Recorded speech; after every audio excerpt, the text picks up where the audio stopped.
G'day fans of the NPL, it is your boy TheVerd here, back again with some power rankings. We're here with the Week 4 power ranking. Obviously Week 4 is just rounded up, so this is looking at the performances from Week 4 and where we see the teams ranked now. Now, just a bit of disclosure for you guys to understand. Unfortunately, we had Bob, call me 911, he has unfortunately not been able to find the time to commit to power rankings. He's only free for a short amount of time, and in that time, I myself am busy, so it just makes it very difficult. And so he has made the decision to not be an analyst anymore, which is really unfortunate, but at the same time, we do really appreciate all the effort that Bob did put in his time here. What this will mean now is that Parker and I, when he gets his new microphone, which we're hoping is soon, he said it's going to be soon, he and I will normally be doing the power rankings, but since his mic is still not out, I am going to be joined by another guest. Now, I was initially meant to do this with Anthony, but I basically... This is a funny story. We're going to tell you a funny story. The Verd is all about funny stories. So, I initially was meant to post in the in a different chat to where all the analysts were saying, hey, can somebody join me for recording? Because it makes more sense to record with analysts. Unfortunately, I did the post in the coaches chat and was like, oh, I've made a grave mistake. But then a good friendly Pom came along and said, hey, I'll record with you. And the rest is history. So many people don't know where Pom comes from, where it comes from aside from Dylan in the league. Do you want to explain? True. Okay, so basically for Australians, we know this very well through cricket, but Pom is basically, it's not even derogatory, it's just almost a way of saying Aussie for Australians, as like for British people, you just call them a Pom. I don't know if it's like, I don't think it's offensive, because like why would you want to nickname yourself after an offensive British thing, but it's basically just... As far as I'm aware, it's not offensive. It's meant to, yeah. When I got here first, it was explained to me that it was prisoner of motherland or something. I've not got a clue. Oh, well, that sounds like the best one I've heard though was at the cricket, where the English fans were singing to the Australians to the tune of the Beatles' Yellow Submarine. You all live in a convict colony. So good. Anyway, so guys, I am obviously joined by do I call you Aberforth? Is that? That is how you pronounce it. Yes. It sounds like a World of Warcraft character, but we are joined. It's a character in Harry Potter. Oh, is that Dumbledore's brother? Well done. Yes. Take that, Albus. Anyway, we are joined. Very professional here. Very professional. We are 3 minutes in and we haven't even talked about any teams. We are joined by Aberforth, the coach, obviously, of the Brisbane Breloom. Say hello to the people. Hello. Seconds ago. Well, you know what? I don't need your sass right now. We're here to record. So, anyway, guys, obviously, being a coach, he won't have the, maybe the same opinions as an analyst, but I feel that he'll add an extra element to the power rankings, as what's basically going to happen is I'm going to discuss the teams that are all kind of ranked in the same areas, because as you can see on your screen, you'll see it throughout, a lot of the teams are actually very, very similar now. And so, we're going to just take a bit of time to discuss all of the teams, how we feel they're going. Obviously, when we get to the Breylooms, I'll probably be a bit more like taking the lead on that one, but for the rest I'll just set up mine. I think it's worth noting for this, I'm just, this is 30 seconds after he said, let's have, well, it's about 7 minutes now, but after he said, someone join me. This is very, very unplanned. So we're going to wing it and hope. So here we go. Let's crack on in. So bottom two teams, for the obvious reason that they're both 0-4 as it stands, the Phoenix Sunflora and the Detroit Leopards. To be fair, I don't feel like they've really battled too badly. I just think that they've been up against some very good opponents. What do you think? I agree, and frankly, I played Cypher, the coach of the Detroit Leopards, in Week 3, and barely came out with a win, and it's just amazing to me that he is 0-4, because he was a very good battler in the game, and it just shows the quality that I think the league has. It's hard to rank them any higher when they do both have 0 wins, and for me personally, I'd probably Riz, but I mean, whatever way you look at it, and no one definitely threats to anyone. who tries to take them on in this league. For sure. I think the main reason that I myself put Phoenix above Detroit was just that Phoenix versus Phoenix match. Probably one of the best matches that we've seen all season. It was very back and forth. And I think, Detroit have battled very, very well so far this season. But I think Rizzy, he is an exceptionally good battler. And he's just either been really unfortunate or he's just been outplayed. I just feel that he is the kind of guy that can really turn this around if he wants to. He has the team to be able to do it. I think it's all just in his hands. I feel really. I feel I am biased somewhat in that I did play Cypher and I have the memories of that game and remember thinking it was very good, and I think that was actually game of the week as well. So that's probably why if I'd played Rizzy as well, I'd probably not be able to split them. Yeah. Moving on. Finally, after 3 long arduous weeks, basically 3 weeks, sitting at the bottom, Mr. Razor has found himself skyrocketing up the rankings 2 whole spots after his victory over Rob. I mean, it's a feel-good story. He was pretty low on confidence after the first couple of weeks, and I think this might be the kick that he really needed to get his mojo back. It was a pretty good win against Rob, to be fair. Yeah, I was very scared in the game. Both of the coaches in that game, Rob and I can't speak. Both of them are in my division, and seeing a strong performance from both of them just really scared me, in all honesty, because they're my next 2 opponents. But yeah, he played exceptionally well in terms of the way he played as Megalatias, the way he played and around Toxic. The role potentially on the Tangrowth as well, and I felt that it was just a very strong showing from him.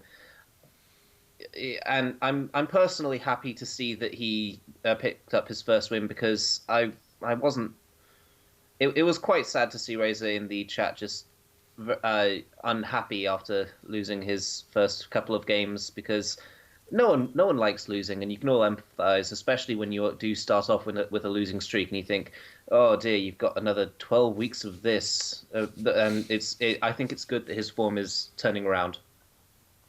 Yeah, I definitely think he has the kind of team, especially some of the redrafts that he's made, that's going to make him a big threat, especially also when he has those rematches against certain people. I feel like if he went up against the San Antonio Swampers again, he could win that battle. I feel like he could really put in a good effort against Togue as well. So I definitely feel like the losses that he had, although they were bad, I think that he definitely has the ability to go on and win more. But one of the teams that's also like that, another team that's been taking losses pretty hard, because the last couple of weeks Hax has been a huge factor in their losses, is the Los Angeles Nido Kings and Danza. I mean, it's been back-to-back weeks where Hax has not been his friend. I think it was against the San Antonio Swampers and that Houndoom, where Danza went for the Focus Blast, and Focus Blast did what Focus Blast does, and there's a reason it has its nickname.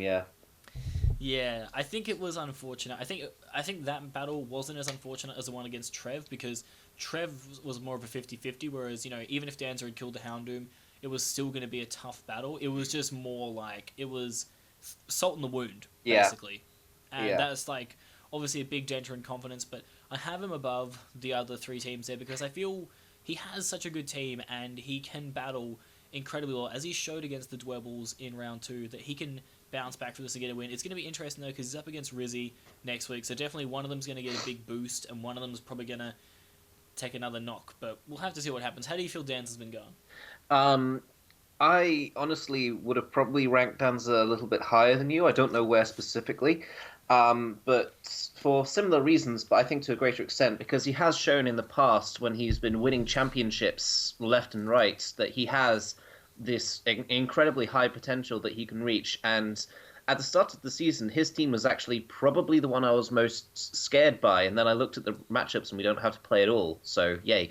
But I felt that he had a really, really, really good, solid, all-round draft, and I really feel sorry for the amount of hacks that he always seems to get. I don't think I've seen live, that is, a game of his where there hasn't been a huge amount of hacks that's influenced the game in some way or another. And I've caught most of them live as well. And more often than not, it's against him.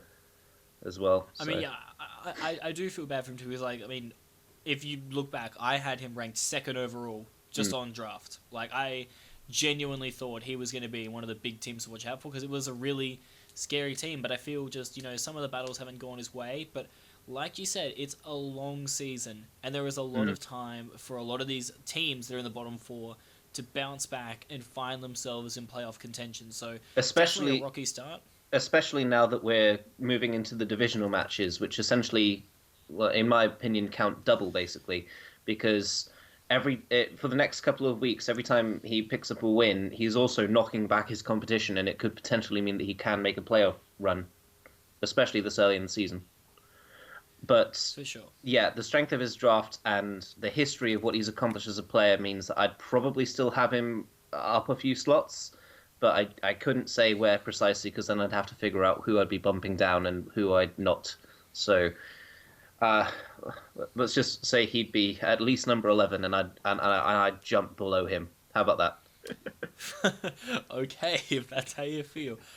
Anyway, let's move on to the next group of four. So here, a couple of the main common integers here are the Phoenix Sunkern, the Florida Feraligators, the San Antonio Swampert, and the Jersey Dwellers. They're like the main ones that are here. Starting with the Phoenix Sunkern, I feel that their match against the Sunflora was amazing. If you guys haven't seen it, I don't know what you're doing. You should go watch it. It was fantastic. I think that Cheese has been battling really well so far this season, and I think he, especially in that battle, played exactly the way that he needed to in order to win. Made all the right plays, and that's why I have him a little bit higher than someone like Danza. Because I'm not saying that Cheese is necessarily better than Danza. I'm just saying this far throughout the season, he has maybe had more fortunate luck when it comes to hacks, and also um, he's also just, I feel, been the better performer out of that bottom group. And I mean, obviously, I'm still waiting to see a bit more from him, but definitely that win could propel him to better things. But how do you feel the Sunkern kind of rank compared to all these other teams that are kind of in that awkward area of only maybe 1 or 2 wins and a couple of really bad defeats? Uh, it's so hard to differentiate, in my opinion, because I'll be going back to probably history a few times. He has made playoffs several times as well, and he hasn't played particularly poorly this season, despite having picked up a few losses. His win this last week was very impressive, in my opinion. Game of the week, and as you said, he did perform very well in the game, and I can understand why you have him above Danza. I wasn't making a point on him personally. I just thought that 13 for Danza was a bit low. Um, I think I'm more inclined to go with Parker's interpretation of Cheese's performance, though, in as much as I'd probably have him above the Jersey Dwebbles and the San Antonio Swamperts. Just I feel like he's had a little bit more to his game this season, and I feel like he has performed a little bit better than them. Uh, yeah, That's fair it's enough. hard to separate them though because this is such a fine margin in this league, and had uh, Danza won the 50-50 with Trev, then he would have probably been in my top half, but instead he's down in the bottom four. Yeah, Hax is a fickle mistress. But just out of curiosity, with you saying that you think the Sunkern, like Parker said, should be above the Dwebbles and the Swamperts, do you feel there is any like big factor as to why the Swamperts and the Dwebbles maybe have performed less convincingly so far this season, especially the Swamperts, seeing as you feel they should be almost in the bottom four. Is there any like big reasoning I for that? was when I said that I felt that I agreed more with Parker. I meant specifically with the Phoenix pick at number 10. I wasn't commenting on his choices over where the Dwebbles or the Swampets should go. I think I'd probably swap them around, um, personally, but it is a matter of fine margins, and I've been slightly more impressed with Cheese, then I have both Cloud and Dallas, basically. Um, and that's all it pretty much comes down to, unfortunately. That's fine. I mean, like, I'm gonna go into a little more detail for these people because obviously an analyst should probably analyze. So Yes. for me, the main reason why I had Phoenix and Florida below San Antonio Hmm. was mainly that Phoenix were already below San Antonio for me going into this week, and both teams did win. So I didn't feel like the Phoenix win I was to the point understand. where it was like it was more than the Swampers because like the Swampers, regardless of the fact that Focus Blast missed, they still played very well. They matched up really nicely against Danzer's team, and in the end, you got the result. Doesn't matter how you get the result, guys, because at the end of the day, if you win, there's not really much else to say. Yeah.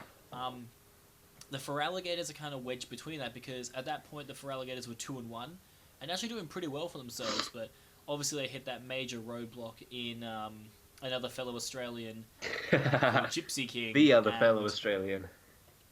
I couldn't drop the Feraligators lower than the Suncone though because obviously the Suncone were also 2-2, but I felt the Gators had played really well with their team. They actually had a really nice match against the Sydney Sharpie. I think it was the second best match of the week. So It was. I felt that I just couldn't drop them lower than the Suncone because I feel like it only really takes one battle for the Feraligators to go back into my top half. They're just it's the same with a lot of these teams, even the Dwebbles, for example, where they're one battle away from dropping out of the top half and one battle away from like shooting up. So it and the Dwebbles themselves, like they haven't battled too bad. I think they've had two really solid wins, and their losses though they've been, I feel, really humbled. Like when Cloud went up against Danza, Danza with that Crobat just dominated Cloud, just absolutely dominated him. And then when Cloud went up against Bidoof, he just again was more or less just dominated. Just he he can sometimes have really really good battles, but if the opponent's prep is good and their game plan is really strong, then Cloud can find himself unraveled, which is why I've got him a bit lower than maybe some people would have expected for a team again that's 2-2. But at this stage, like Pom said, it's just very very hard to differentiate these teams. It's just a lot of there's not really much to go on, so it's more just looking at how they perform so far. But any of those teams, I reckon, from 13th to 9th could be anywhere in that little grouping. But let's keep this rolling. I agree. I agree pretty much entirely with what you said in that entire segment about Cloud and the all of the teams in this area. I do think that the margins are very slim, but I do feel like the way that the losses have each been,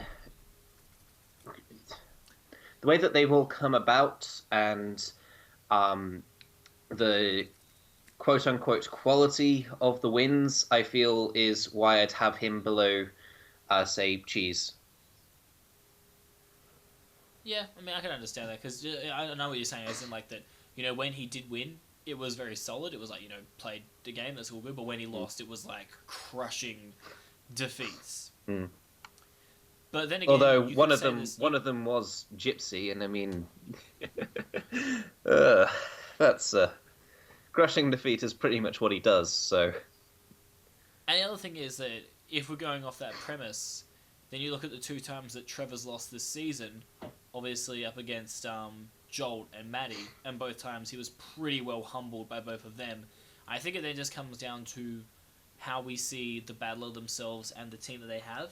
And I just feel that a team like the Atlanta Braviaries has a better chance of winning a lot of weeks compared to someone like the Jersey Dwebbles or the Florida Feraligators or the Phoenix Suncone. That's just how I feel. That's what you can see now as I'm just going to, with the magic of editing, show the next four teams. And it's the thing with the Austin Taurus and the Atlanta Braviaries. They're both teams that don't necessarily have a better record than any of those guys basically sitting them below them. But I think you understand it as well as I do. What do you feel are the big factors that have the analysts and I guess the coaches in their own thoughts having them maybe above these other guys? well, with regards to Trev in particular, once again he is the championship holder. You can't exactly look at that in isolation. And also, his two losses were as humbling, if not more so, than Cloud's. But at the same time, they're against Matty and Gypsy. Like, Jolt. oh, Jolt, my apologies. I don't know why I thought it was Gypsy for a second. And they are two of, in my opinion, the best battlers in the league. Um, I feel like there is a bit of a difference, and no offense to Danza, I've already talked about how I would rank him higher than he is, but I would, at the same time, rank Jolt considerably higher than Danza, and so losing crushingly to one doesn't necessarily mean the same as the other. As for Austin, um, I feel like Rob has been pretty consistent, and the games that he lost, and he did lose against Gypsy, um, were a lot closer. The game against Gypsy, he actually had it won, if I remember correctly, and he kind of misplayed the ending to where Gypsy could bring it back, which is in of itself very impressive.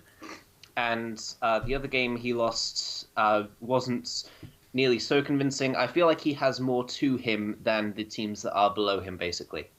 And I wouldn't put him any lower than you have, just because one win and then suddenly he's looking at playoff contention, if not more.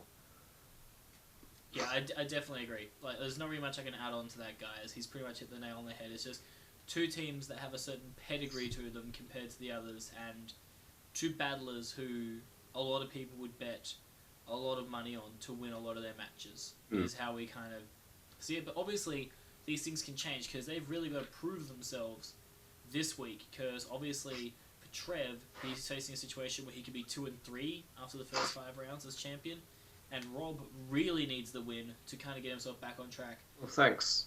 He's playing me. I hope he. I hope it waits.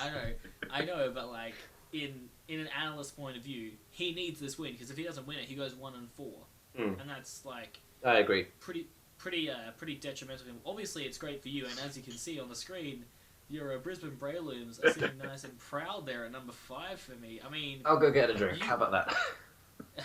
I mean, you and Bidoof have been probably the biggest risers out of anybody in my initial predictions. I think Bidoof over the last couple of weeks has been phenomenal. He's played really well.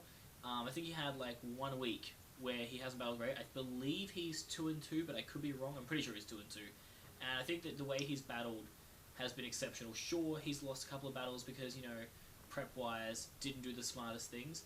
But G, when he's been battling well, he battles very, very well. Like that battle against Cloud, that was impressive. Like the way that he thought through the players was great. I was initially critical of him because he pointed out like certain weaknesses on his team. And honestly, like that's the worst thing you can do. Like you don't want to have to admit the weaknesses. You want to say, yeah, I've got these problems, but I can play around them. And that's the kind of attitude I want to see from him. Is that, saying, well, sure, this thing busts my team, but what can I do to stop that, instead of like admitting defeat almost immediately? And speaking of somebody who doesn't admit defeat immediately, I mean, I had you like pretty low. I think I had you like 13th or 14th, and people are like, are you mad? Have you seen this team? It's great, but 13th week, week 0, 14th week 1.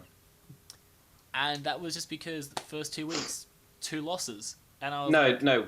Week 0 was was post. No. I meant like as in after my initial prediction. Okay, yeah. Like back-to-back losses, and I was like, I don't do these rankings, guys, because I'm like, yeah, I don't like this guy. He's gonna get like a really low ranking. Like, bleh. It's more saying, okay, I see this team. It can be used really well, but I'm not convinced yet. So I'm not gonna put you higher until I'm convinced. And ladies and gentlemen, color me convinced, because these last 2 weeks, you've just played out of your skin. Like, that comeback against Cypher was insane. I literally was chatting with Gypsy at the time, and when I saw, I think it was Altaria go down, I was like, well, he's lost. It's over now, boys. And then Gypsy's like, no, I'm pretty sure he's got this. And I came back, I looked away for a second, and then looked back and saw Carmine Raikyo, and I was like, oh, well, yeah, this is real. This is happening. And you came back and won it, and then with a full head of steam, you came back and won again. And now it's kind of just, I feel like it could just snowball. Obviously, Rob is not super high on confidence, and you're just brimming with it at this point. So you could just come in and steamroll him, and could potentially find yourself creeping into that top 4 after initially being miles outside of it. I mean, Parker had you in the top 4 initially, so Parker's probably being like, I called it, guys. I totally knew this was going to happen. He's just hustling you at the start, but it's definitely been a big improvement. And I mean, if you want to talk to us, like, I'm more than happy for you to explain how you feel your team's been going so far this season, as to how you feel the analysts have pervade. Is that even a word? It is a word, but you're not using it right. I think I don't know. Basically, how we've been seeing you battle so far. Well, to talk briefly about Parker, he and I were actually in the minors together, and I feel like he probably knows my playstyle and the way I prepare and whatnot better than, no offense, but you and Bob. And I feel like he grasps areas that I don't think necessarily you did, which is why I think he had me ranked way too high, but I think that's why he ranked me higher. I wanted to say Bidus after week 4 is actually 3-1, so I'd probably rank him above me still.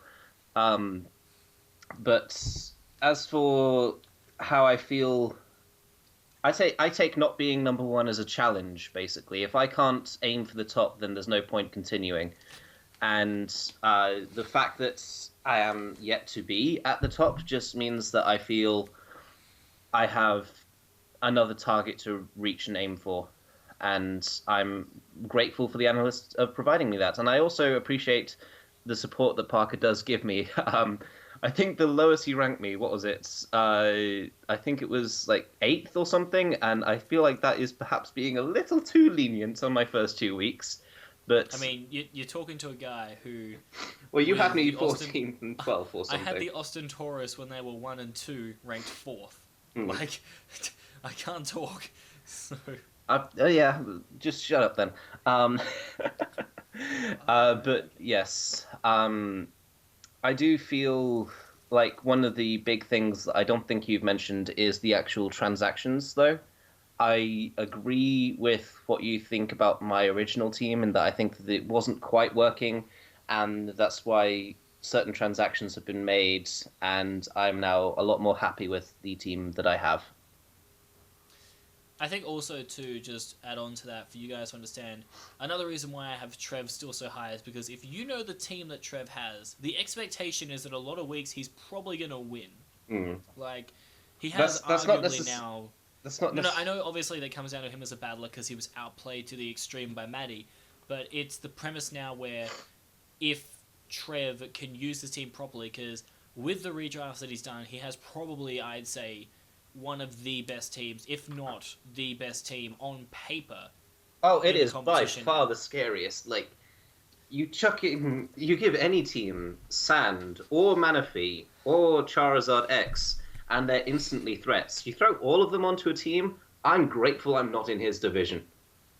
That's the thing, like, I'm not saying, though, that it's like an easy win for Trevor every time. No. There is a whole premise behind it saying, with a team like that, there is an expectation that, you know, Trev should be putting out very good, very competitive matches every week. That's why I've got him quite high. Because it's more looking at the respect for his team compared to the respect of him as a battler. Because obviously I know he can battle okay, but it's more saying, with a team like that, you should be expected to win.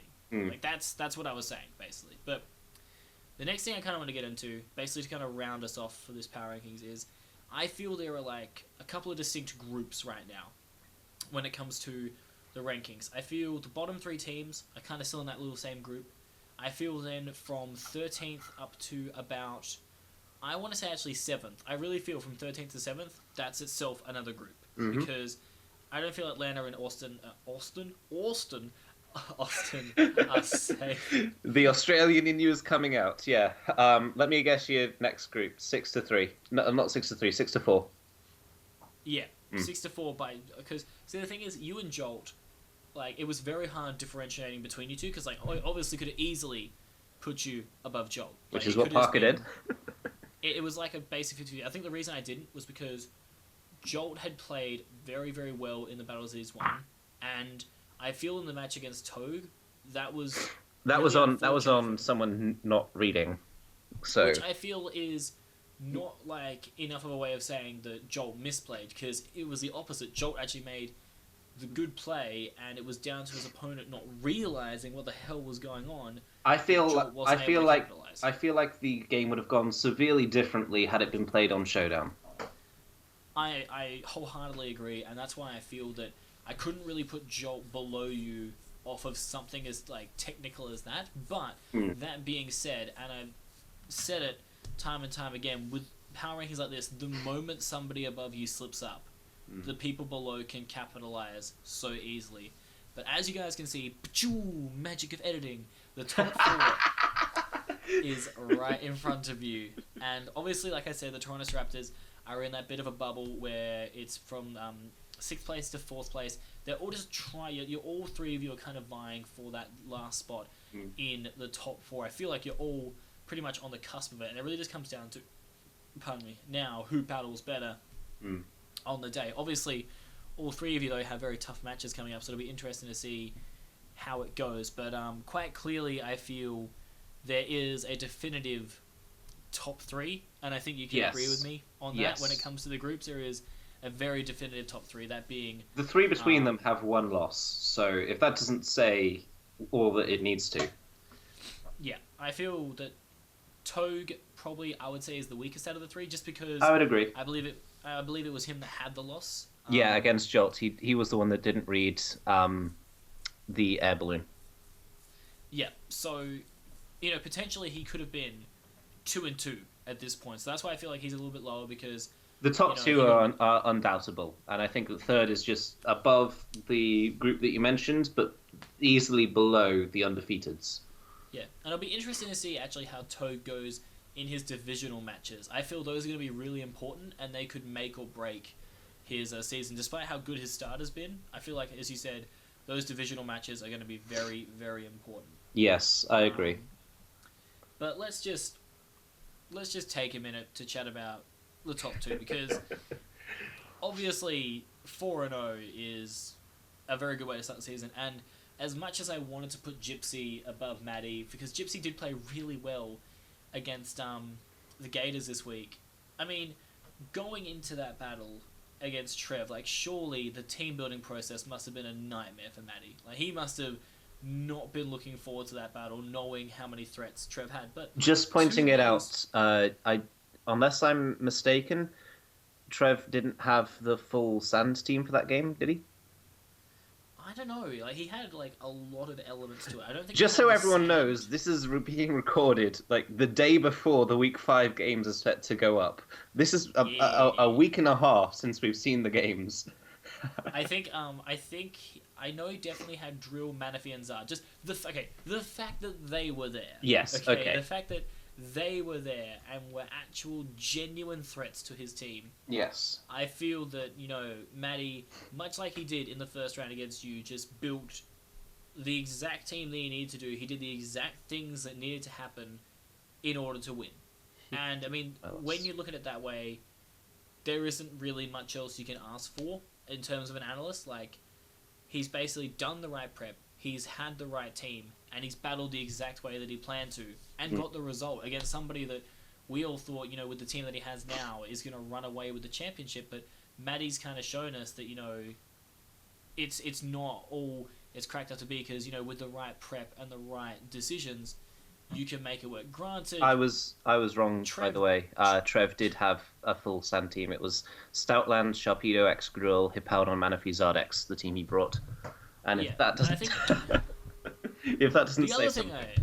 The other thing I just want to mention, though, to be fair, for people to understand, is that I also feel, though, that Trev didn't play that match as well as he could have. Because, I mean, he brought a belly drum Zard, which I feel wasn't his best idea, because if that was designed to outspeed stuff, cool, you run Flame Charge. But when your opponent has a Slowbro that could easily be Rocky Helmet T-Wave, it's just very, very counterproductive, in my opinion. Like, it wasn't, I think, the best that he could have made that Zard out to be. I agree. That being said, I think Maddie played really well, and there was it just Gypsy didn't do enough in his battle to the point where I could put him above Matty. Because again, Gypsy's battle was actually quite close, depending on rolls with Weavile and Icicle Crash, and there was a little bit of power hacks at the end. Don't know how much it mattered. I don't think it did, but it was still... Gypsy seems to always have a bit of hacks following him.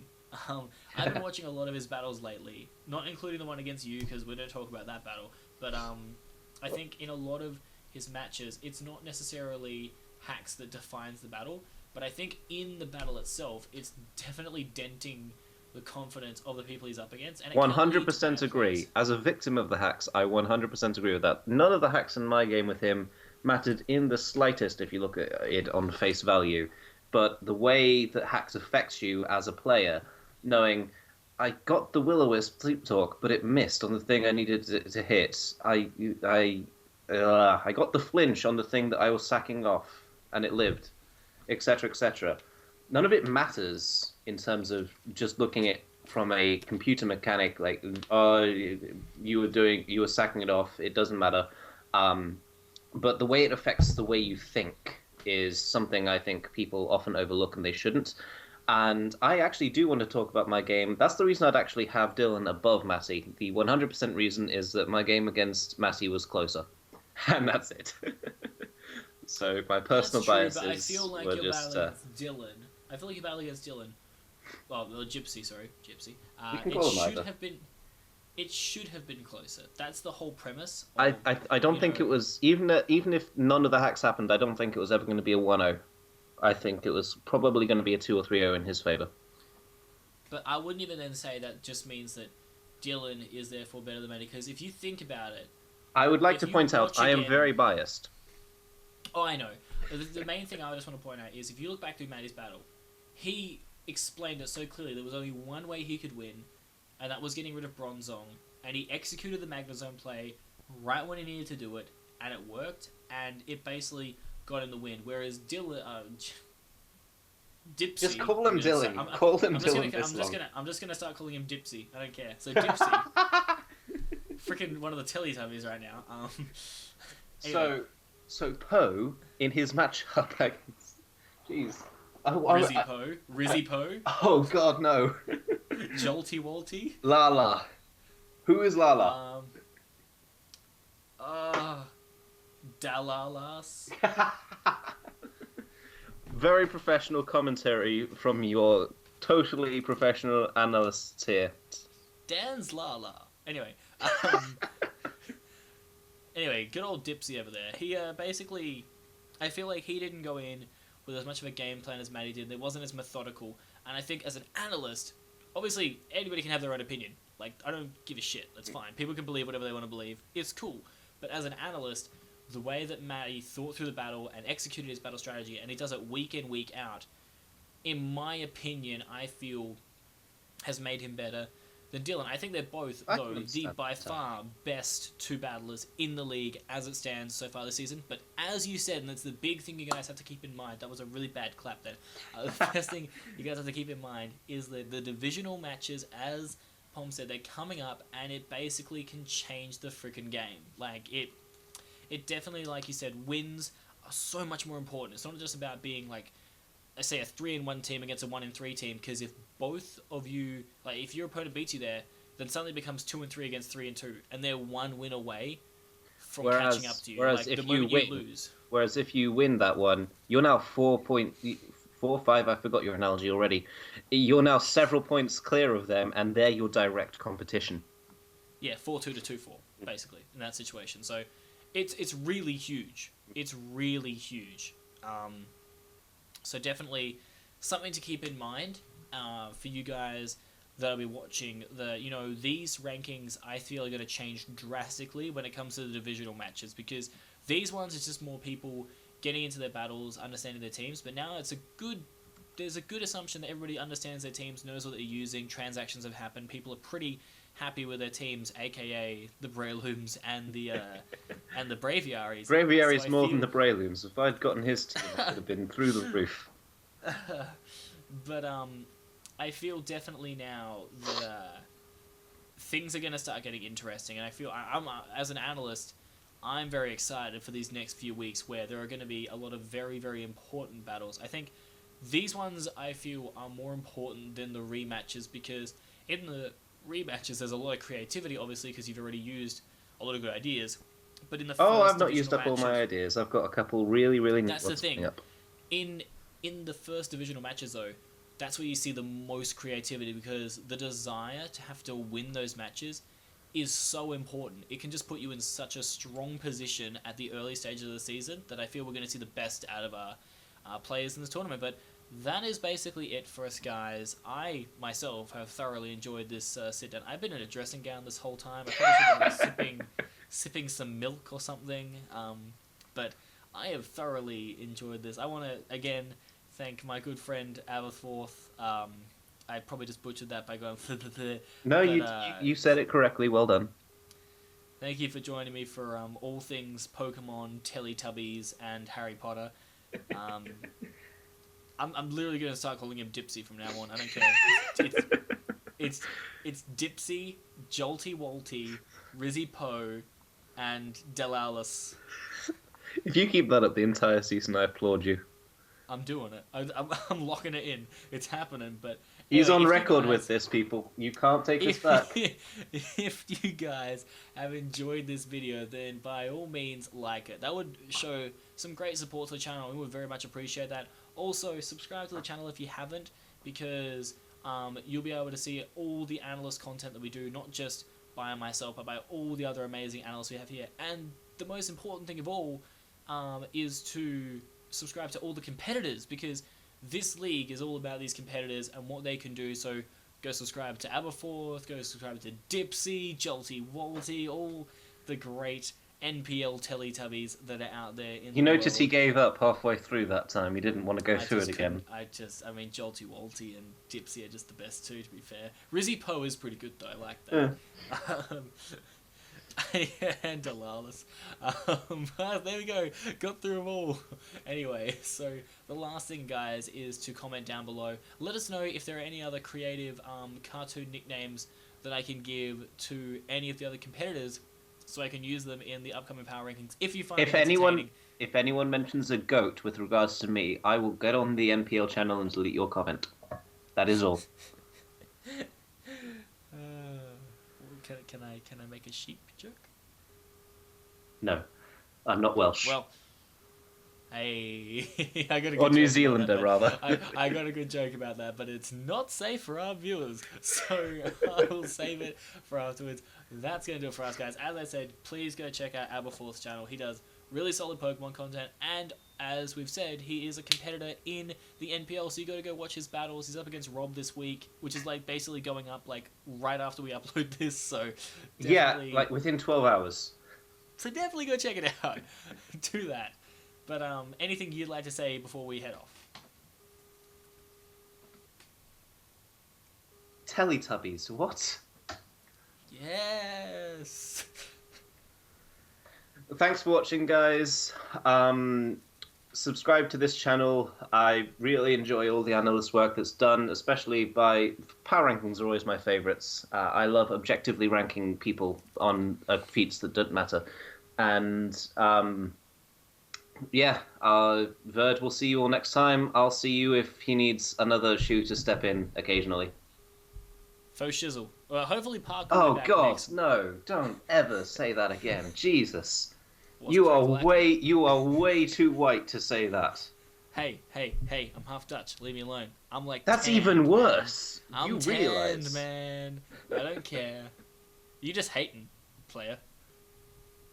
Anyway, hopefully Park will be back next week, but if not, I will bring in other fun analysts and coaches. If there's actually a fun thing I'm going to add, if you would like to see any members of the NPL community join us for power rankings, in the comments below, let us know, because I am more than happy having any jabroni on here to chat with me. It is fine. Like, as long as I'm not alone, I'm happy. So that's going to do it for us, guys. Thank you again, Aberforth. We are done here because it's been almost 45 minutes, and I need to take a breath. It has been TheVerd, and we out this bitch.